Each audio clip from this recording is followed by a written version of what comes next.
What's up, everybody, and welcome to another episode of Team Chat Podcast. I am one of your hosts, Jerrett Wilson, joined by Rachel Mogan. How's it going? Going great.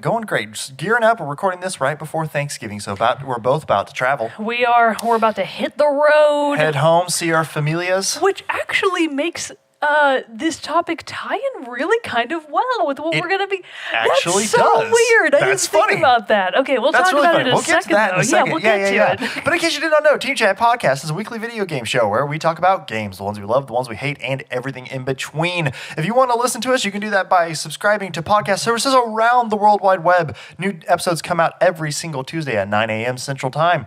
You can also watch each episode on YouTube and Twitch. Links for all of that stuff is in the description below, or by doing a quick Google search, you can find it all pretty easily. We're also on Facebook, Twitter, Instagram, and you can join our Discord server. And if you would like to support the show because you're really loving what we're creating, you can do that as well by going to patreon.com/teamchatpodcast, where for as little as $1 a month, you can support the show, and in return, we will give you a cool perk, like getting the episodes early before their general Tuesday release, and access to a private patron-only channel on our Discord, the Rogues Gallery. There Indeed. Got it out there. You got it. Got it out there indeed. But so, it's now time to get a little bit of news from Mogan on what is coming out soon. Almost nothing. Or any other game industry The end news. of the year, at least for November and December this year, is looking light. Right, because we just had the big Pokemon Let's Go come Yeah. out. We've had all the big October releases. Now we're just waiting for the last little I feel December like releases. August, September, October were like the It's big heavy. heavy hitters. It's heavy. And now we're just like chilling out. So out tomorrow, out as of this episode's air date on November 27th, we have Darksiders 3 for PS4, Xbox One, and PC. Tomorrow on November 28th, we have Artifact for PC. November 30th, a nice little installment, we have Katamari Damacy Reroll for Switch and PC. And then coming very soon, I guess we don't want to get into December quite yet. Smash! Yeah, everybody knows. There's only one game coming out in December, and it's Smash. Yeah. And it's going to cannibalize everything else out there. So, coming soon in December, we won't say what date, we'll keep you in suspense, even though you can totally find that information on your own. Smash Ultimate. Yep, there you go. But that's for another time. Another day. All right.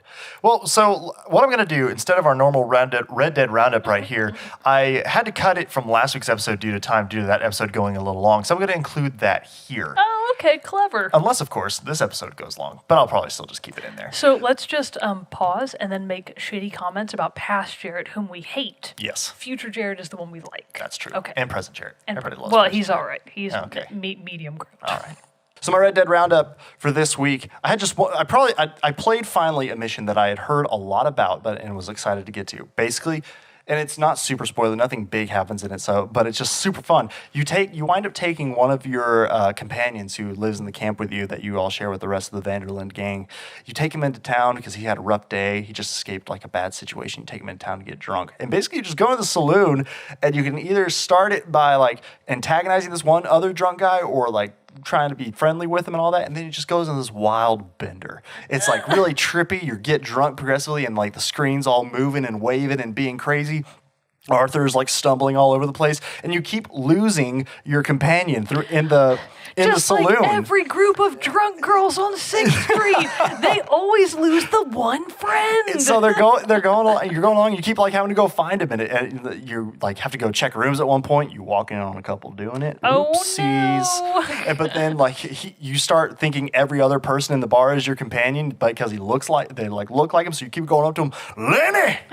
What are you doing? And they're like, I'm not Lenny. I don't know. And then you finally find Lenny, and it was just this crazy, it really played no role, that's what a side quest is supposed to do. Right. It's supposed to be a fun thing that you do for no good reason. Oh, yeah. Other than that it's fun. Right. And that's exactly what this was. And it was hilarious, and it was great. And it was just one of the more fun things I've done in Red Dead 2 so far. Because side quests are the best. Yeah. Don't do the main quest, ever. I actually think it was main quest, though. How? Just like a story bridge, I think, pretty much, is about how they're handling it. Is Lenny going to turn out to be the secret true villain? Who knows? Because he's mad that you took him on that bender and lost him? Maybe. Just turns he feels against me. really betrayed. But the really only other big thing is I did do another story mission where you had to rescue another companion from your group, and wound up like fighting a bunch of law agents and everything, some Pinkertons as they're called, or some sheriffs and all that. Wound up racking up like $150 bounty on my head. Is that a lot in Red it's a Dead lot. dollars? Okay. You collect cents from people's bodies. So it's going to take me a little bit to pay off that bounty. Oh, dear. But that would be the big updates that I've had in Red Dead so far from this last week. So that concludes the Red Dead Roundup for this week. Before we jump into our main topic, we did have some comments that we wanted to share with everyone from our good friend Brandon Weaver, who commented over on our YouTube channel on our latest episode about the Game Awards. So he had a controversy, I hope. A little bit, maybe. Yes. Yeah, a little bit. I love controversy. So Give he me the says, hot gossip. a few thoughts. I think Dad of Boy sweeps the awards instead of Red Dead 2. Jeff Keighley is a massive tool. Okay, so there's a little bit of controversy there. Wait, was Jeff Keighley the director? He's like the host, organizer. Oh, the host. Yeah, Who's Jeff Keighley? He has been, I don't know his full biography, but I just know he's been in the games industry for a long time. And and the Game Awards is his brainchild. So, okay. Brandon's calling him out. If These are Brandon's words. Yeah, well, they're probably correct. I mean, to TBH. No, I mean, Brandon, he has accurate and great thoughts and a man of Hot takes. conviction. Hot takes. Yes. We should have Brandon's hot takes. I know, that should be just a section on the show. Brandon, let's make it happen. I think Celeste is deserving of its praise, but I didn't adore it as much as others. I certainly didn't have the urge to continue with it after I reached the credits to unlock the extra levels. Amazing soundtrack, though. So he agrees with us on there. Christopher Judge. Get to the B-sides? I guess not. I didn't either. Christopher Judge is indeed a fine-ass man. We can all agree on that. He's damn fine. And of all the games I played this year, Dead Cells, The Messenger, Dad of Boy, and Hollow Knight are the ones I like the most. Hollow Knight technically came out last year, but I played the Switch version, which came out this year, so I'm counting it. One other thing. And actually, last year, Hollow Knight was up for, I think, a bunch of nominations. I think it was, too. It did really well. Deserved it. Nominated-wise. One other thing, I don't know if you guys pay attention to the Golden Joystick Awards, but Hidetaka Miyazaki of Dark Souls fame won the Lifetime Achievement Award this past weekend, and I thought that was pretty neat. I did see that. I did see that as well. That was just post... Kudos, good sir. That was post our recording. So, yeah, that's a pretty was. big achievement, but so definitely want to give a shout-out to that as well. But now it's time to get into our main topic of the day, which, as we said and alluded to, it kind of ties into going home over the holidays. Although not necessarily the holidays. It's more like just a place of emotional safety. Yes. Like where you're spiritually connected to. Because the topic for today, suggested by one of our patrons, you too can give us suggestions if you subscribe to the show on Patreon, is hub worlds. Yes. So, Bro Mogan. Hub worlds, home worlds, hub cities, like... player bases, social areas. It's a very broad term, but a hub world is essentially any area of a video game that you consider to be the respite from the rest of the world. It's where you go to rest, recharge, get ready for the next quest. So hub worlds are a common feature of a lot of video games. Some of the oldest examples would be Peach's Castle from Mario 64. Yep. Some people might draw the similar conclusions to Hyrule Field from The Legend of Zelda Ocarina of Time, which I have some complaints about. But that's not the main area you start from. It's not. You start in Kokiri Forest. That's true. So anyways, I have problems with that. But I get it. It's technically the hub that connects you to the rest of the world. But that's what we're talking about Because you start in today. Kokiri Forest, but then you make it to the fields, and then that's kind of like where you return Link to over doesn't and over. live in the field. Well, I know, His but that's house still isn't there. Right, but Anyways, still. that's why I don't like it. But that's the idea. That's the gist. Very cool, very cool. So so we've comprised a list. Each of us have 3 of these, and we'll be running through there, and might have a couple others pop up as we go through honorable mentions. Exactly. So to kick off our main topic, I'm going to go first today. I'm going to start us off with some hub cities. Now this is one I'm sure as we talk, I'm going to think of more. You probably are. Probably better ones. Feel free to correct yourself at any time and go off in a totally different direction. And I might do that because these are the ones that when I was thinking about it and racked my brain about it, these are the ones that came up first. But no, I didn't even think about Mario's Castle, or Peach's Castle, in Mario 64. What are you, an idiot? God. Sometimes I feel like that may be so. Because I just totally... Are you the one that loves Diddy Kong Racing? I am. I do love Diddy Kong Racing, but I haven't played it in forever, so I don't remember anything about it. I loved Diddy Kong Racing when I played it, but the last time I played it was maybe I was 12, 13 years old. How dare you not remember it? Cell for cell, pixel for pixel. You would think, for a game I claim to love and really enjoyed. But guess we know who's a fake gamer boy. So those older games, I remember, I've always said I've missed out on a lot of those older ones, so I'm trying to fill the void, as it were. But I'm catching up slowly but surely. But my first one, though, might be somewhat of a surprise pick. I feel like I might know one of yours. I don't know if you'll know any of mine. Well, I wonder if you think. Bitch, I think. Yeah, exactly. We'll see. Well, we'll see, exactly. But I think this first one might be a little bit of a surprise, but it is the Hyperion from Starcraft II: Wings of Liberty. The what now? So it's your big... The beg pardon? Exactly. See?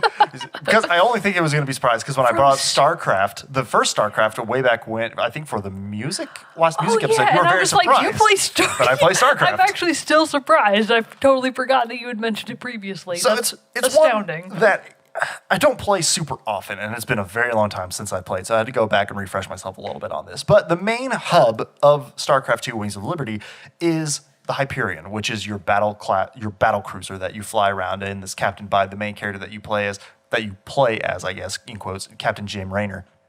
And basically, it's just this massive ship. And we'll put pictures up in the video side for everybody to be able to look at and see what we're talking about here. But it's this massive battlecruiser that has tons of different areas. And as is usual with the hub areas, is where you go around and you can either make, because since StarCraft is a real-time strategy game, there are lots of different units, upgrades, and whatever that you can purchase, apply to old units and all this other stuff to be able to improve your army, munitions, your resource gathering, etc. And so that's what the majority of your time spent on the Hyperion is doing. So, for instance, the main areas of it are the armory, the bridge, and the cantina. The armory is, obviously, as it implies, it's where you go to get all your munitions and to get all your upgrades. What if it weren't? What if that's where, like, the cafeteria was, but they called it the armory? That'd be so funny. That would actually be a pretty good name. I have really good suggestions for StarCraft II. Are they still taking constructive criticism? I think they might have wrapped on that one. They came out with the DLCs or the expansion packs, so they might be done with that one, I think. I think we might have run out of time. Bummer. So that's where you do your armory, munitions upgrades. Then there's the cantina, which is kind of the social area of the crew. Now, granted, there's not necessarily a social area like with other multiplayer games where you're interacting with other players, but you're interacting with the crew. So you'll run and be able to talk to your buddies, Gabriel, Tosh, and Tychus, and I'm trying to remember some of these names. Like I said, it's been a little bit. But the cantina was a fun area too, because not only could you go and socialize with your crew, there was a jukebox that you could turn on and you could play, but it also had a fully functioning arcade game inside the cantina that you could play called Lost Viking, which is basically StarCraft's take on Galaga Space Invaders. Oh, I gotcha. Okay. So, Space Viking. Lost Viking. Oh, Lost Viking. Okay, that makes a little more sense. So you just can go in there and you can play this, and it has several levels. I was watching a video on it, the guy talking about it. It just refreshed my memory on it, but the guy saying you could spend 45 minutes to run through the whole Lost Viking game. So it's a nice little fun mini game on board the ship. And then, of course, there's the bridge, which is where, as Jim Raynor, you can go in there. You can talk to your head honchos, and crew, and basically determine your mission selection screen is basically what it is. And so I remember it because it was so much nicer looking than the mission selection and everything from the original StarCraft, which is basically you had some, for the time that StarCraft came out, it was basically a menu system. So to jump into StarCraft II, and then you have this ship that you can kind of explore and everything, that offered a lot more fun and just made it feel like this, because you're constantly basically on the run, hopping from system to system in StarCraft II to undertake all these missions. So it was just this fun inside view of a battle cruiser that you don't normally get to see in the StarCraft games, and so I feel like that's why it kind of stuck out in my head as a fun hub zone. Indeed. Very nicely done, good sir. Thank you. So I'm also in a bit of a conundrum because I'm waffling back and forth between two that I want to talk about. One is from a game that I have played many times and love. The other is from a game that I technically have not played myself, but that I watched somebody else play, and I was like, this looks hard. Interesting. I don't think I would want to do this myself, but I'm enjoying watching you play it. Can you guess what the two games are? And if you guess correctly, we'll talk about that one. So one that you're... I'll give you a hint. I'm going to need a little bit more The on one that. That's really hard is really hard. And the next one is really hard. Like hard to guess, or like it's a hard game? No, it's a really hard game. Okay. Think soul-crushingly hard. Dark Souls? Close. Bloodborne. Demon Souls. Demon Souls, damn it. Yeah, the OG. Demon the original Souls. one. Okay, well, now I'm curious as to what your other choice is going to be. Super Mario Galaxy. Oh. Yeah, two very different games. Well, then you pick your pick. Which one? So Whichever I one. guess. So I'll give a quick honorary spot then to Super Mario Galaxy because the hub world of that game is Rosalina's Comet Observatory, which is essentially Space Princess Peach's castle. Okay. It functions exactly the same as Peach's castle does in that it is exactly what it sounds like. It's your hub world. It's how you get from point A to point B in terms of where do you go to select new quests.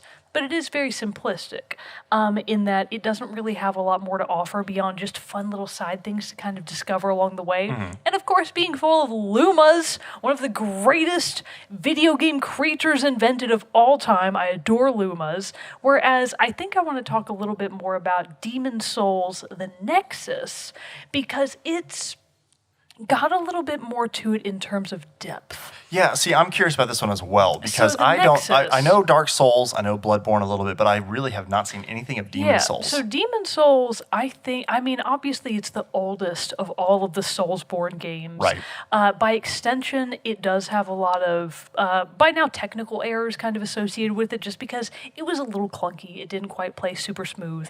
It was what, PS3? Era? Yes. Yeah, so it would have been an older game by this point. And of course, way too hard for me to be like, no, thank you.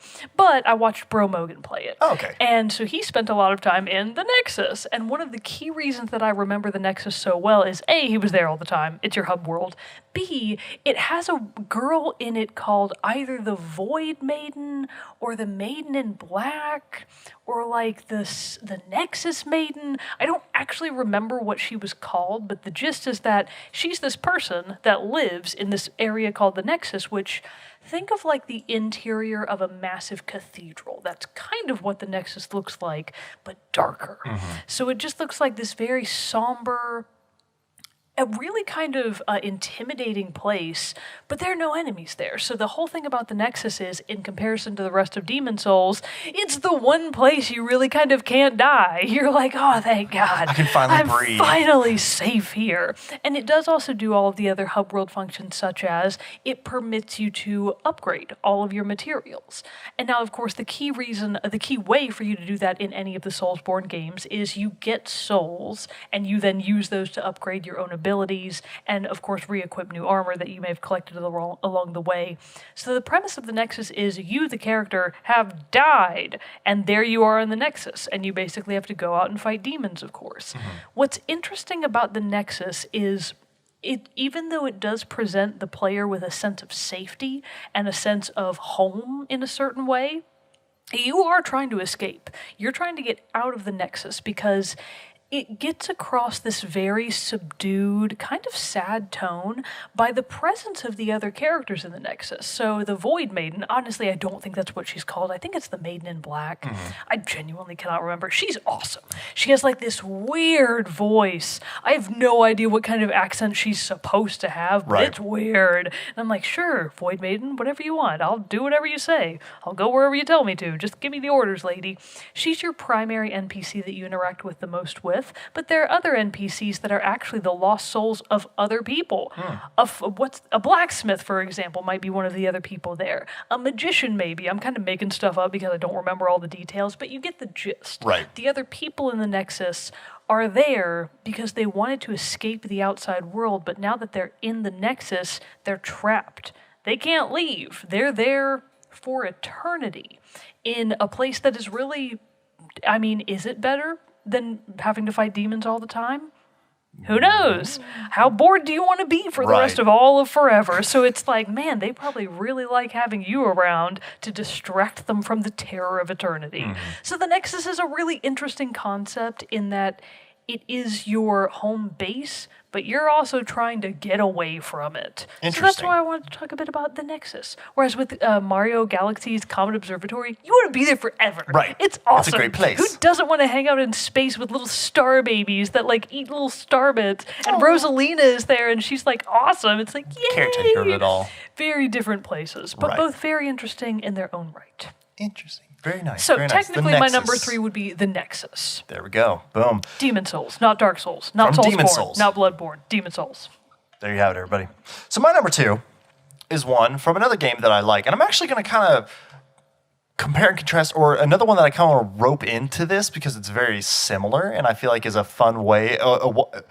Actually, it's one type of mode of a hub city, I guess, where it's not only is it a place where you can store your collectibles, store your own weapons, armor, collectibles, things of that nature. You can also upgrade it to give you greater benefits and resources in the game.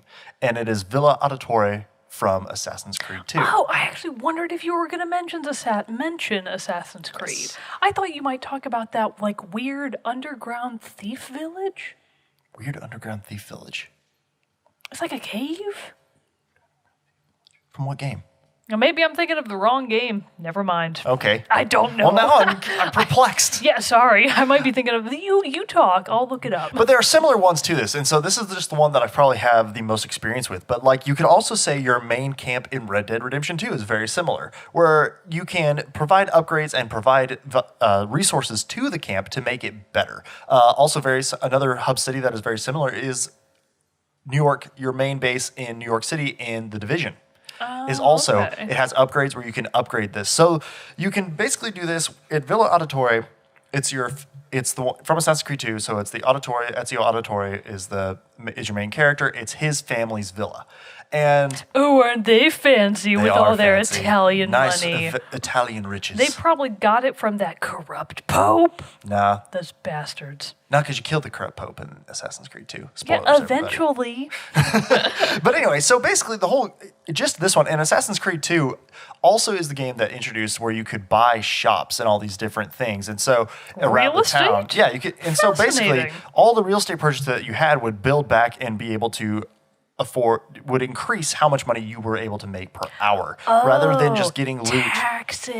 Basically like that. Business so you can make upgrades to Villa Auditore, and which would then allow for either you to increase the amount of gold you could spend. You could also just like have some mirror things. And a lot of them were just cosmetic. Like you could buy art. Could you improve the marble on the floors? You couldn't do that. The Italians were really into marble floors back in that era. That expensive into it. But because it wasn't fully, like that idea of it being the main hub, it was like, I honestly didn't do that much in it. I upgraded a few rooms and was able, so I could store more armor sets and weapons. I bought a few paintings just to add a little bit of culture, that splash of culture. Typical male gamer. But then there were also other collectibles around it, like there are these statues you could find. There are also in the earlier Assassin's Creed games, and it might have only been in 1 and 2 that this was a thing. There were these collectible flags that you could find, and there were some flags around the Villa Auditore that you could find as well. But basically, it had a lot of different rooms. Like your mother and sister had rooms there, which is where you would go to collect. You could collect these eagle feathers around the map that you would return to your mother, because that's what your younger brother collected before your two brothers and your father were executed in the beginning of the game. And so in her sadness, like you bring these feathers to your mother as like try to help her with her sorrow and grief. So that's just like a side mission kind of thing. So you can go and take all those things. It is a nice little side quest. Depressing, but there were like 100 nice. Feathers. Oh God. It takes what happens if you get all 100? You take them to her, and even though she like hasn't said a word since your father and brothers were executed, she says thank you, and it kind of brings her out of her sorrow. So it has the desired effect. Very good. So you basically just can go around. It has all these upgradable sections of purchasable art. That's where you can place all your collectibles. Wait, which art pieces did you get? Oh, man. Were they famous ones? Did you, like, shank somebody and steal a Mona Lisa? No, you had to buy them. Did you get a Botticelli? I don't know if the timing is actually right. I can't remember. It's been so long since I played Assassin's Creed 2. What about a Caravaggio? Come on. But I just like... So I bring up the Red Dead Redemption 2, your camp in Red Dead Redemption 2, and then even the home base in The Division, because I like that type of hub. One that's not merely a place, but it also has something... You can change it, and you can influence it yourself. So that's why I kind of like... I bring... Villa Auditore is like my main listing here, but I bring up those two just as that type of... that genre of hub city as a whole, I really enjoy, because it just gives a little bit more to the game. Gives you a little bit.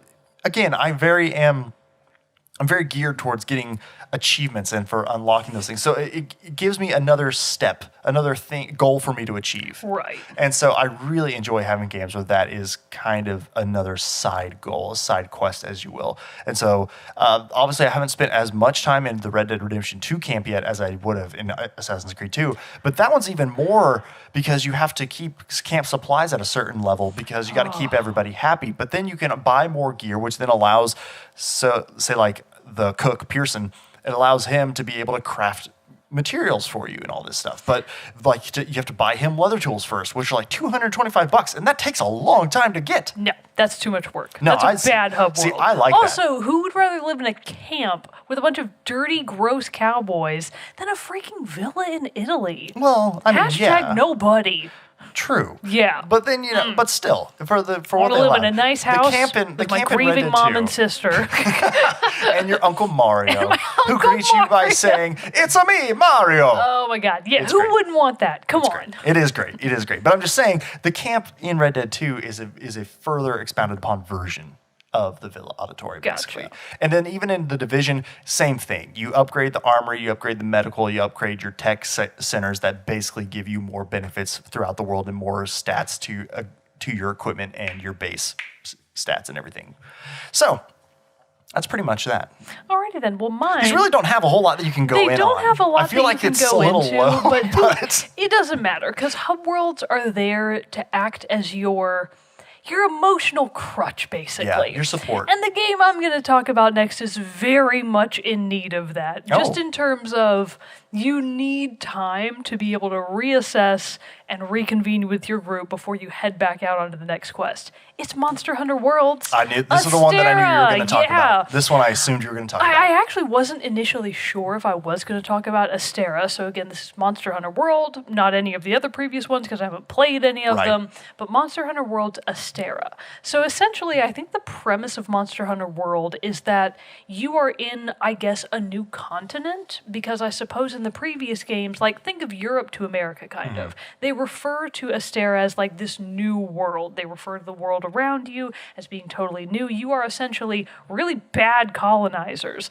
like just derping around killing dinosaurs. You're not even that good at it. Right. Like you kind of keep getting decimated all the time. But Astora is essentially this multi-tiered, it's really kind of its own village in its own right. Of course, every level has a ton that you can interact with. So level 1 is the trade yard. That's where your potion selling dude is. That's where the melder is, where you take her materials that you've gathered and she can make you new decorations for your weapons. One level, like a little bit up, like one little step up, is the biologist. And he helps you grow new items if you've collected them out in the field and bring them back to him. He can cultivate them for you, including bugs, which has always kind of been weird to me. I'm like, how you growing them bugs, dude? What are you doing? What are you doing to them? Just I going want out to there know. collecting them bugs. Apparently. But yeah, it's a well-known hobby. School children around the world do it. Pin them to the board. Yeah, nerds. Anyway, so your chief biologist nerd, he can help grow more bugs for you. You can, of course, go with the field research team, and they're the ones who gather all the information and tell you more about the monsters that you're hunting. The next level up is, of course, the workshop. It's where the armorer lives, the blacksmith, him and there's the armorer who is a lady and she sells you base weapons. And there's the blacksmith who upgrades your weapons for you. So they can make you armor, weapons, more weapons than you can imagine, Jerry. You don't even know. You don't even know how many weapons there are until you've played Monster Hunter World. And then you're like, oh, From the little bit I saw from you, Mogan, and Cody playing on our Extra Life stream, there are a ton of weapons. We didn't even look at the weapons. Oh, no. Screen. But still, dude. Just the variation of weapons that were at your disposal was ridiculous. There's so many. And then the next level up is, of course, the canteen. Now, the best part about the canteen that you may or may not have actually been able to see very closely is the Meowscular chef.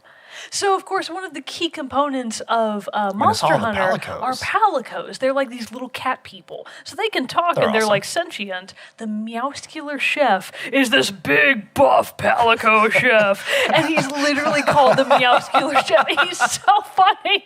Come on, that's freaking hilarious. That's pretty good. And so eventually, if you work hard enough and do enough canteen quests, you can upgrade the canteen enough that like so every time you upgrade the canteen, you basically basically get a new cutscene every time you order a meal.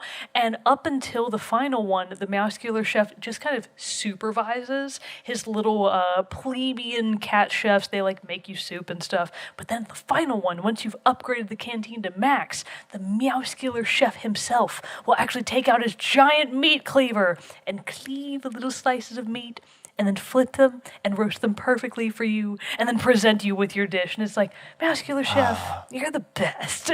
I love everything about this. And then even the next level up, which is technically a ship in the sky. It's like literally a boat. It's like a regular boat. I thought the whole in thing the was a sky. boat from what I saw with you guys. It kind of is. It's like a bunch of boats smashed together, like onto the side of a cliff. Like a shipyard. And it actually looks like the remains of a shipyard that they just slapped together. Because they were like, we don't have time. We have to put something together. There's monsters out there. Are you kidding me? We don't have time to make it fancy. So the very, very top level is actually this place called the Gathering Hub. It's literally called the Hub. So the Gathering Hub is actually one of the few places that's away from monsters, I should say, that you and your friends in real time can all go up to. So if you're in an online session with any other people and you all go up to the Gathering Hub, they're there in real time. It's just like any online game. You interact with them. And one of the best things about the Gathering Hub is that they built in so many opportunities for you to just derp around and have fun. The best thing about the Gathering Hub is it allows you, or at least the best thing to me, is it allows you a time away from monsters to show off your new armor to all your friends. You're like, look at my new armor, Very buddy. nice. I just recolored it. It's pink now, and I got a new fancy weapon. And like, you just get to show off, and you get to make emotes at each other that are ridiculous. And then if you go up to like the bar area, you and all your friends can sit down at a table and press R2 and L2 to drink beer. And then if you drink enough beer and you get up, your character's drunk, and they like stumble around, and then you like fall to the ground, and then just kind of lounge there. I meant to do that. Fantastic. That's awesome. And in addition to, of course, all of you being up there, everybody's palicos are up there. So you're like, look at my new palico. I just got them this new armor. Don't they look so cute? And you're like, oh my God, they do look cute. I gotta say, I love all the customization that you can do in Monster Hunter World. It's one of the best, and so the Gathering Hub and Astora itself, they give you the opportunity to just like be silly and dumb, which is one of the best things about Monster Hunter. It's not a serious game. Every time you go out and fight monsters, fights are silly. You get launched into the air when you didn't think you were supposed to. You catch on fire all the time. You like derp around in the mud if a mud monster is getting you. It's a silly game.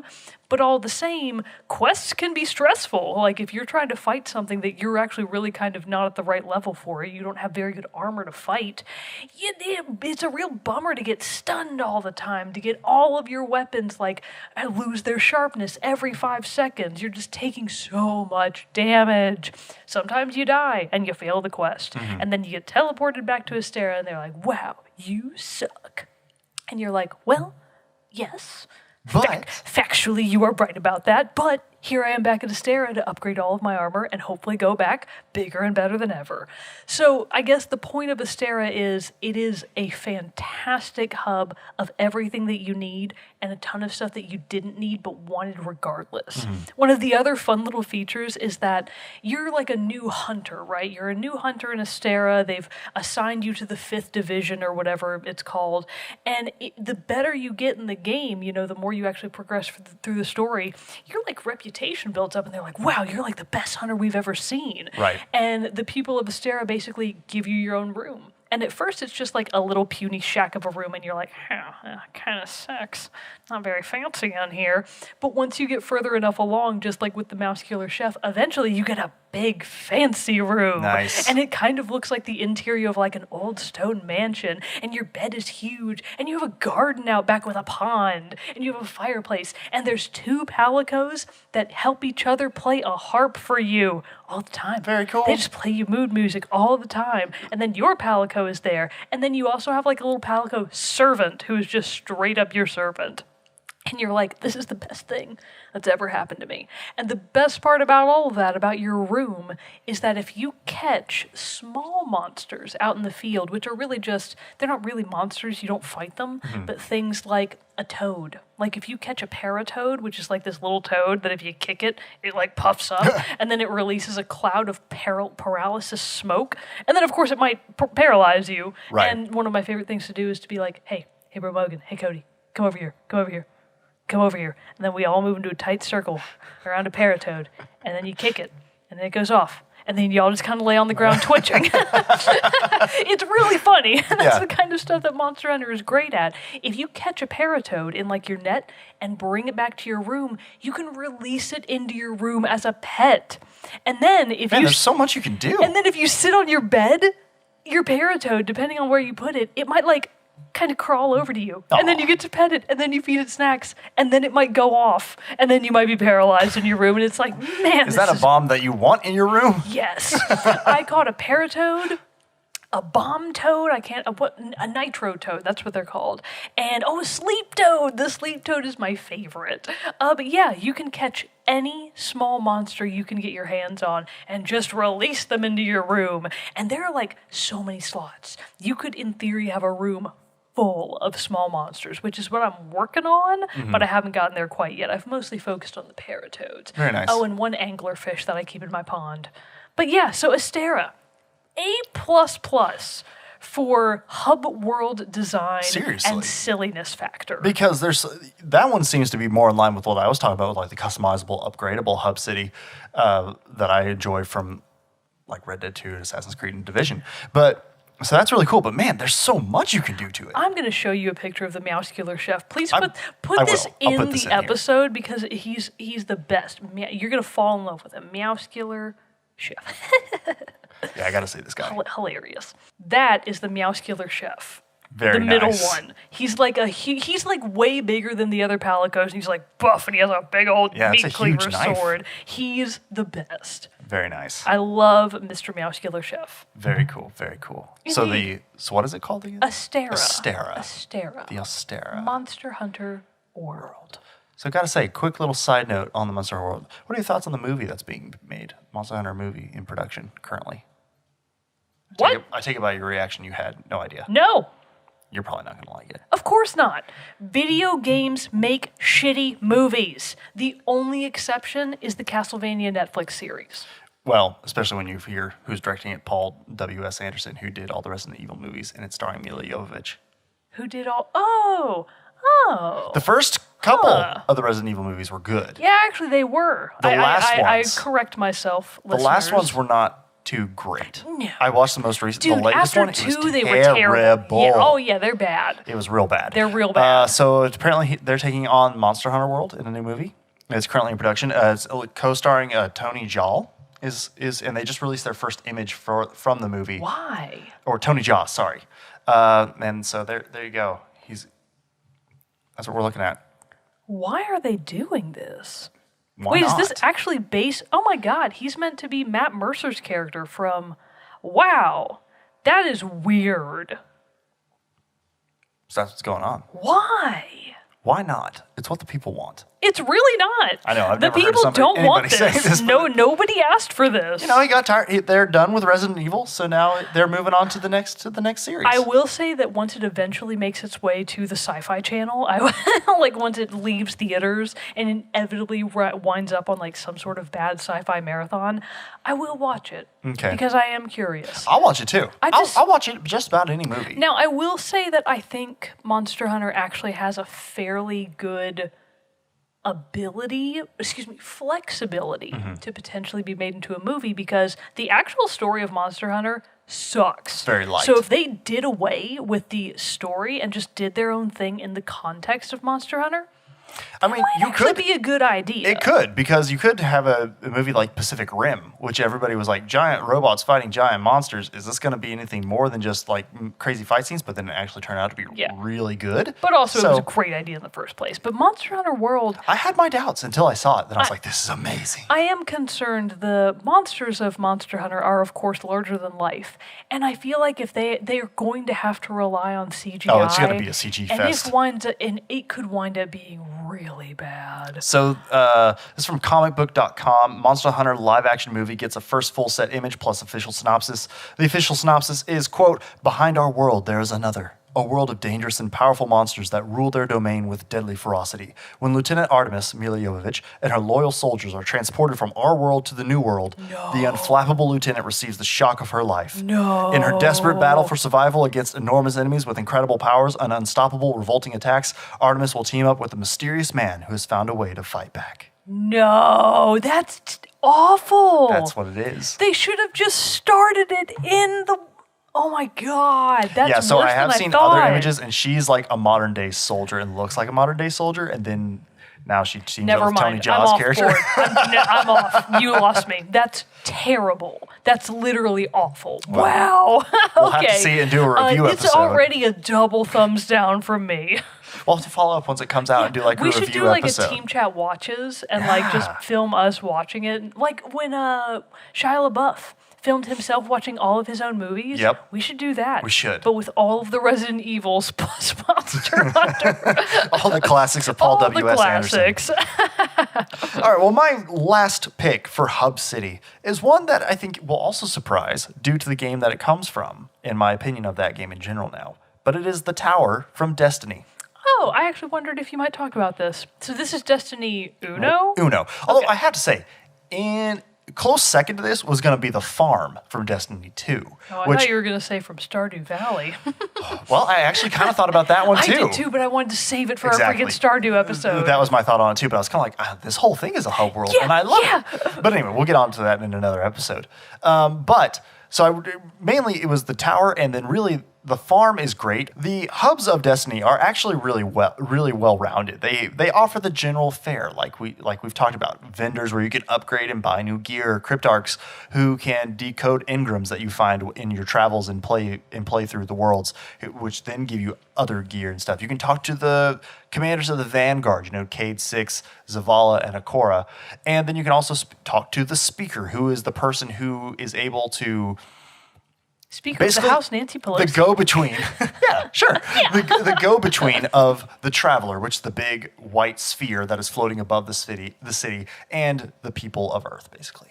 And so the tower is on the wall of the last city of Earth, basically the last place that hasn't been overrun. And it's just the main hub of your operations. You go there to buy ships. You go there to, as I've already said, run through the whole deal. But then it had all these fun areas because this one, unlike other areas that I've talked about, it does have the interaction of other players who are playing the game at the same time. So as you're walking around, there are other people walking around with you. You can get into spontaneous dance parties. I know that I've seen a lot of footage of just Destiny like dance parties, just people doing this thing. They're so fun. I don't even know how do you do that dance? I don't know either. I'm not a good dancer at all. But when the first time I was playing Destiny and you went into there, and then I'd seen videos online, and I remember the first time I was like, I want to try this. I want to see if I can get one started. It totally worked. I was able to get like 10 people all in this big crazy dance off. It was hilarious. Excellent. And I loved it. And that just provides a little bit of fun. I know in Destiny 2 in the tower, in the new and improved tower that they have, they did it in Destiny 1 also, I believe. What sporting event was it? I think it was the World Cup. What sporting day was it? Sporting event. Oh, I was like, I believe it was the World Cup for Destiny 2 at least. But they dropped like a soccer ball in there that people they could kick around and everything, and it was a lot of fun to have these little just random meetups with these other players. Because at the time, well, not at the time, but I feel because obviously there have been games like World of Warcraft and all this other stuff, but this was one of the first games I feel like that Destiny was one of the first that really had. And correct me if I'm wrong, I could be wrong on this. First game that I played, basically, that I said, where you did openly interact with other players in a lobby, basically. Yeah. You didn't know who they were just other people there running around doing their own thing, and there you were playing too. And so for that level of engagement in the game, obviously adds a pretty big factor into its playability and fun. And even though, I eventually fell off Destiny, and then didn't stick around with Destiny 2 very long at all, I still did really love those areas. And especially, too, when they would open it up for new special events like the Iron Banner. You could walk into the Traveler's Walk, which is this whole other area that was normally closed off. And you could walk into it, and it's this nice, pretty, beautiful walkway. They gave a view of the Earth beyond the wall and everything. It was just a very visually pleasing area to be and to look around. Also, too, that was another big thing of the tower. You're on a tower, so you have these huge vistas and landscapes to look at. You've got the views. Oh, yeah. The sick views, bro. And you could, have your character sit down and look up at the traveler, just floating there above the city. Stuff. Like, hey there. Made for some excellent screenshots and everything. Like, if Destiny had an actual photo mode, that would have been really cool because you could have taken some sweet screenshots. Yeah. But for the screenshots you could just take from your normal screenshot capture, looked pretty damn good. Good enough. But yeah, so they just always allowed for a lot of areas to go around and explore. You could go to the hangar and check and see your ship docked there. And so it just gave you a lot to do, and it always felt like it was ever changing, with all the different seasons, like in the, not necessarily seasons weather, but like seasons in the game. Like when they would have special events, like I said, that you could go around and experience. And it was just a fun area. It didn't feel like it was a stopover, even though it's what it's supposed to be of a stopover in between your missions, but it still felt like a place you could spend some time in. Yeah. And there was always a lot of things to do, a lot of shops to see, to buy different collectibles. There's a gnat flying around. I know, it's really trying to get you. It is not wanting to leave me alone right now. I don't know why there's a gnat. It does. But it just was a really fun, and probably one of the more hub cities that I've spent the most time in and had the most fun walking around and just seeing all the different sites. And I want to say in Destiny 1 too, there were even hidden collectibles. I think there were. Like, I think a couple of dead ghosts, which your little robot buddy, this guy. Oh, okay. This dude who floats around. Well, you could find ones that had been, they called them dead. Oh, this is dusty. But they were called dead ghosts, but you could collect them and then so they could be revived and all that stuff. But yeah, so you could go around and find a couple of these. And then, of course, it was also fun, too, because you could also jump off of it. And then you would like fall and die. Even because you jumped off this massive tower. Yes, I would do that all the time. And you could see all these people because there would be like these long, thin platforms that you could walk off on. And you'd see so many people like slowly inching out to see how far they could get before they fell without off. falling off. Oh, yeah, that's really funny. And I can't tell you how many times when the ball, like the soccer ball, would be around, kicking around, people would be going after it and chasing it, and then just like jump off accidentally trying to get the ball. So that's awesome. It was pretty fun. It was just a really fun, neat hub area. Like I said, it wasn't one that you could upgrade and change around. Like I talked about, that I really enjoy that, like in the Division, but you had more interaction with things, and I think that it just really built up this more of a community area than a lot of the other hubs that I've played in. And so that's why I really enjoyed the tower from Destiny. The farm was cool, and why I thought about thinking the farm, because same concept, it was just not in this, it was in this old abandoned farm that looked like what you would find anywhere on Earth. And obviously with some technical improvements, technologically speaking, but it was just a different change of pace because it gave that more the feeling of, hey, this is our center on the run, basically. I gotcha. But also the soundtrack that plays while you're at the farm was outstanding. You should listen to that. It's just called The Farm for the Destiny 2 soundtrack, but it's really good. Simple and sweet. Yeah, simple and sweet. So that concludes my list of hub cities. Very nice then. Then I shall round us out with at least, I almost wanted to do all three of mine from the same game series. Oh. Can you guess what it is? Legend of Zelda. Of course. Can you guess which one? I'm going to say Wind Waker.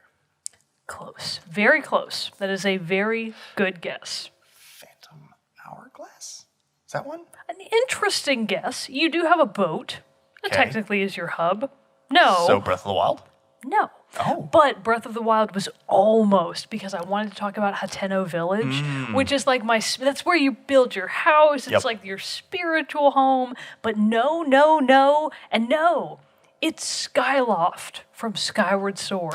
The one I didn't guess. The one you didn't guess. And the one that you haven't played, you jerk. I know. Anyways. You know my track record with Zelda games. I know. It's not something that needs to be brought back up over and over again. You should just stop trying. So Skyloft from Skyward Sword. Again, Skyward Sword is a game that I have a bit of a love-hate relationship with because on the one hand, I think it's a fantastic game. It's beautiful. Mm-hmm. It arguably has one of the better stories of a Legend of Zelda game, especially in comparison to Breath of the Wild, which had like no story, in my opinion. So that's why I can't get into it. Well, sure. Okay, buddy. Mr. Black Ops story mode is so good. I never said the Black Ops story mode was good. So Skyward Sword had one of the most I would say, fleshed out stories of a lot of the other Legend of Zelda games, and at least one that was certainly new. So Skyward Sword essentially takes you to, I don't want to say an alternate reality, but Hyrule before it was Hyrule. Because the premise is that Earth was overrun by monsters, or Earth, whatever the world of Legend of Zelda is called.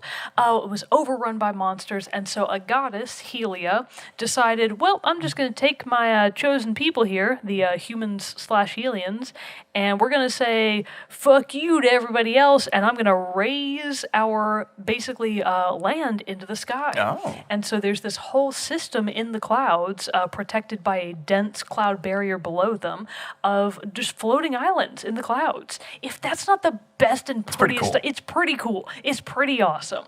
So Skyloft itself is kind of a series of connected islands by bridges.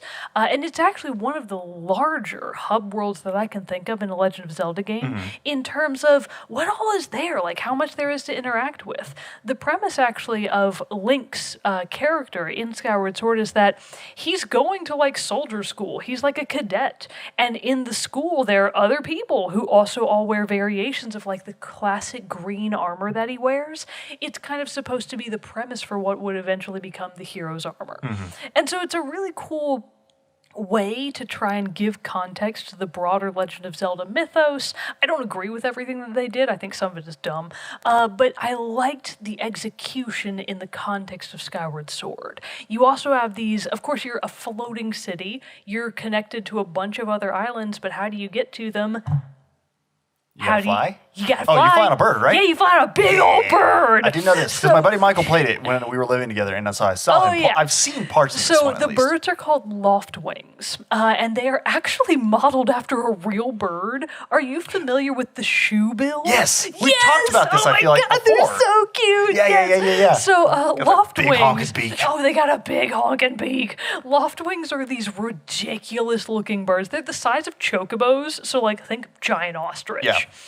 But stupider and somehow derpier and more lovable. And they're the creatures that ferry you between all the different worlds. And essentially everybody in Skyloft has their own loft wing. It's like a rite of passage, kind of. And all of the loft wings kind of match their riders and character and stuff. Very cool. Zelda's is, of course, an elegant purple loft wing. Link's is a derpy red one, naturally. So it's a world full of character. And the reason that it counts in much more so than I think any other Legend of Zelda game as a hub world, and this is kind of where the love-hate gets into context. So Skyloft is your hub world in that Link occasionally has to jump off of it to get to other regions on the ground. And there are 3 distinct regions on the ground. The reason that I hate it is once you're actually on the ground, you can't actually get to the other regions unless you return to Skyloft and do a jump into another one. I actually hate that mechanic. I think that once you're on the ground, you should be able, through one way or another, to get to the other locations. But that doesn't make any difference in how much I like Skyloft. I like it.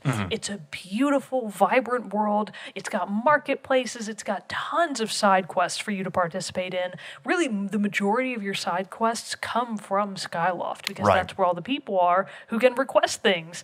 There's a man who reads the future. He's a fortune teller, and eventually he loses his crystal ball.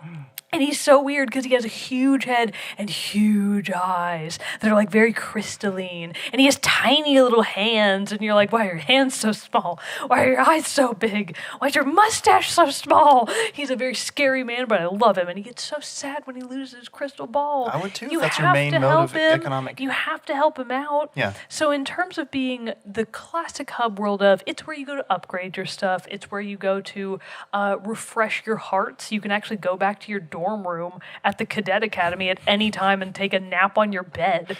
That doesn't seem to apply with rules. Anytime? They don't have like designated sleepy time? They don't. Well, they do have nighttime. Okay. So if you go to sleep in a bed, it'll ask you, do you want to wake up at morning or at night? So you can wake up at night and like go derp around Skyloft at night, which poses a bunch of other quests for you to be able to pursue.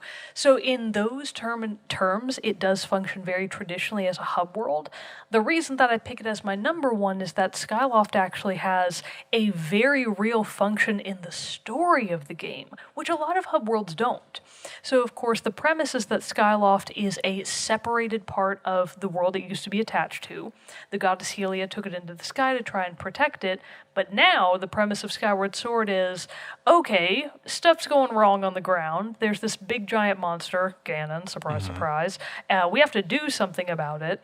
And through the course of the game, you unlock more sections of Skyloft, eventually culminating in you're finally discovering the final temple of the game, which is the dungeon. So you get the final dungeon, and it's Skyloft. Oh, you're weird. like, oh, snap! Like a huge section of one of the bottoms of an island, you like push a button, you finally do something, and all the rocks break away, and it reveals what is essentially an upside-down pyramid that is the final temple.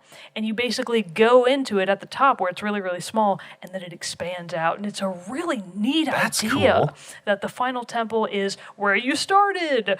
Home is where the heart is, am I right? And once you actually beat the game and you beat the final boss, surprise, it's Ganon.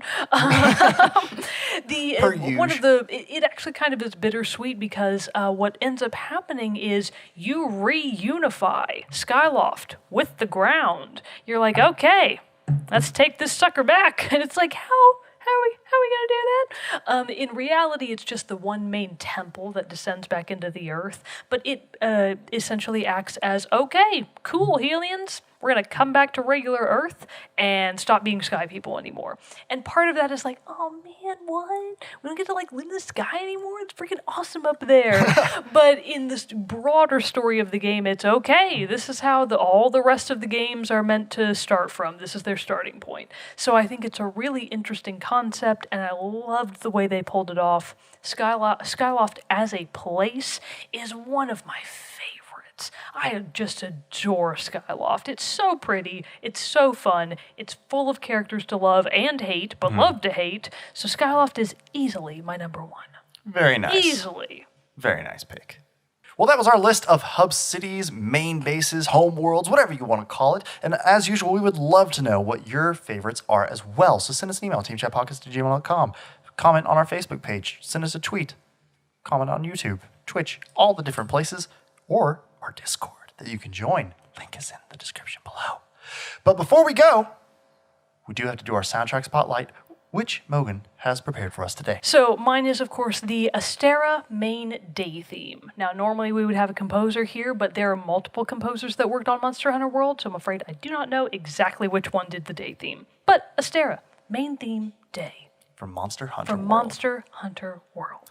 There you have it, everybody. So listen to that after the close of the episode, which is now. We hope you'll join us again next week for a new episode of Team Chat Podcast. Remember, that airs on Tuesday, 9 a.m. Central Time, but you'll be notified about it by following us on all the different social media channels and by subscribing to the show on podcast services or on YouTube and Twitch.